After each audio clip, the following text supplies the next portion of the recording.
വർഷങ്ങൾക്കൊടുവിൽ രാജ്യത്തിന്റെ bullet train എന്ന സ്വപ്നം യാഥാർത്ഥ്യമാവുകയാണ്.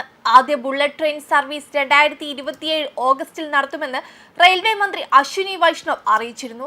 ജപ്പാൻ പോലുള്ള രാജ്യങ്ങളിൽ മാത്രം കണ്ടുവരുന്ന ബുള്ളറ്റ് ട്രെയിൻ സർവീസ് ആദ്യമായി ഇന്ത്യയിലും എത്തുന്നു. ഇന്ത്യൻ റെയിൽവേയുടെ ചരിത്രത്തിൽ നാഴികക്കല്ലാവുന്ന ഒരു സുപ്രധാന നേട്ടമായിരിക്കും ബുള്ളറ്റ് ട്രെയിനിലൂടെ രാജ്യം കാണാനിരിക്കുന്നത്. രാജ്യത്തെ രണ്ട് സുപ്രധാന നഗരങ്ങളായ മുംബൈ, അഹമ്മദാബാദ് എന്നിവയെ ബന്ധിപ്പിച്ചുകൊണ്ടായിരിക്കും ഇന്ത്യയിലെ ആദ്യ ബുള്ളറ്റ് ട്രെയിൻ ലോഞ്ച് ചെയ്യുന്നത്. 2027 ഓഗസ്റ്റിൽ ഇത് സാധ്യമാവുമെന്നാണ് അറിയിച്ചിരിക്കുന്നത്. Mumbai Ahmedabad high speed rail service എത്തുന്നതോടെ ഇന്ത്യയിലെ ഏറ്റവും പ്രധാനപ്പെട്ട രണ്ട് വ്യാവസായിക കേന്ദ്രങ്ങൾക്കിടയിലുള്ള യാത്രാ സമയം വെറും 2 മണിക്കൂറായി കുറയുമെന്ന് കേന്ദ്ര റെയിൽവേ മന്ത്രി അറിയിച്ചിരുന്നു. ബുള്ളറ്റ് ട്രെയിനിന്റെ നിർമ്മാണം പൂർത്തിയായ ശേഷം ഉദ്ഘാടന ഓട്ടം സൂറത്തിനും ബില്ലിമോറയ്ക്കും ഇടയിലായിരുന്നു പ്ലാൻ ചെയ്തത്. 50 കിലോമീറ്ററാണ് ഈ രണ്ട് സ്ഥലങ്ങൾ തമ്മിലുള്ള ദൂരം.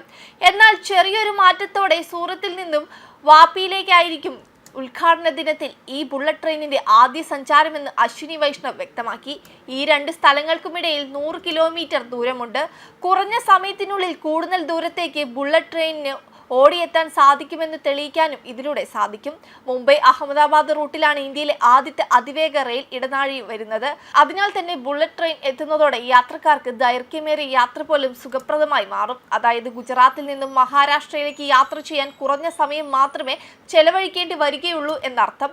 ഗുജറാത്ത്, ദാബ്ര നഗർ, ഹാവേലി, മഹാരാഷ്ട്ര എന്നീ പ്രധാന സ്ഥലങ്ങളിലൂടെയാണ് ട്രെയിൻ കടന്നു പോകുന്നത്. മണിക്കൂറിൽ 320 കിലോമീറ്റർ വേഗതയിലായിരിക്കും ഈ റൂട്ടിലൂടെ ബുള്ളറ്റ് ട്രെയിൻ സഞ്ചരിക്കുന്നത്. അഹമ്മദാബാദിനും മുംബൈക്കും ഇടയിലുള്ള ദൂരം 508 കിലോമീറ്ററാണ്. പക്ഷെ വെറും 2 കിലോമീറ്ററിനുള്ളിൽ ബുള്ളറ്റ് ട്രെയിനിലൂടെ ലക്ഷ്യസ്ഥാനത്തെത്താൻ യാത്രക്കാർക്ക് സാധിക്കുമെന്നാണ് കേന്ദ്രമന്ത്രി വ്യക്തമാക്കുന്നത്. ബുള്ളറ്റ് ട്രെയിൻ മുംബൈയിൽ നിന്ന് അഹമ്മദാബാദിലേക്കുള്ള ദൂരം 1 മണിക്കൂർ 58 മിനിറ്റിനുള്ളിലായിരിക്കും. 4 സ്റ്റേഷനുകളാണ് ട്രെയിൻ നിർത്തുക. ഇനി ഒരു പക്ഷേ 12 സ്റ്റേഷനുകളും ട്രെയിൻ നിർത്തിയാലും മൊത്തം 2 മണിക്കൂർ 17 മിനിറ്റിനുള്ളിൽ യാത്ര പൂർത്തിയാക്കുമെന്നും അദ്ദേഹം പറഞ്ഞു. ഗുജറാത്തിലെ സൂറത്തിൽ ഇന്ത്യയിലെ ആദ്യ ബുള്ളറ്റ് ട്രെയിൻ സ്റ്റേഷൻ നിർമ്മാണം പുരോഗമിക്കുകയാണ്. ഈ ബുള്ളറ്റ് ട്രെയിൻ സ്റ്റേഷൻ നിരവധി പ്രത്യേകതകളോടെയാണ് നിർമ്മിക്കുന്നത്. മറ്റു റെയിൽവേ സ്റ്റേഷനുകളിൽ നിന്നും വ്യത്യസ്തമായ ഇന്റർനാഷണൽ മോഡൽ വിശ്രമ മുറികൾ, ശുചിമുറികൾ, റീറ്റെയിൽ ഔട്ട്ലെറ്റുകൾ തുടങ്ങിയ സൗകര്യങ്ങളെല്ലാം ഉണ്ടായിരിക്കും. അതേസമയം അതിവേഗ പാസഞ്ചർ ട്രെയിൻ എന്ന് വിശേഷിപ്പിക്കാൻ ഉപയോഗിക്കുന്ന പദമാണ് ബുള്ളറ്റ് ട്രെയിൻ. ജപ്പാനിൽ നിന്നാണ് ഇത് ഉത്ഭവിച്ചത്. അതിന്റെ മിനുസമാർന്നതും വായുസഞ്ചാരമുള്ളതുമായ രൂപവും വേഗതയും കൊണ്ടാണ് ഇതിന് ആ പേര് ലഭിച്ചത്. ട്രെയിനിന്റെ ശക്തി പൂർണ്ണമായും പരമാവധി ആയിരിക്കാൻ രൂപകൽപ്പന ചെയ്ത ഒരു വായു ക്രമീകരണ ആകൃതിയും സാങ്കേതിക വിദ്യയും ഉപയോഗിച്ചാണ് തീവണ്ടി അതിന്റെ ഉയർന്ന വേഗത കൈവരിക്കുന്നത്. ഇതിനായുള്ള റെയിൽ റോഡ് ട്രാക്കുകൾ പ്രത്യേകമായി അതിവേഗ റെയിൽ സേവനത്തിനായി വികസിപ്പിച്ചെടുത്തതാണ്. പരമ്പരാഗത ട്രെയിനുകൾ ഷിങ്കൻസെൻ ലൈനുകളിൽ ഓടുന്നില്ല. അതിവേഗ ട്രെയിനുകൾ പരമ്പരാഗത ട്രാക്കുകളിൽ ഓടുന്നില്ല.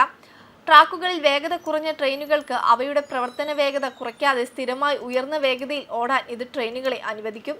വെബ് ഡെസ്ക് കർമ്മ ന്യൂസ്.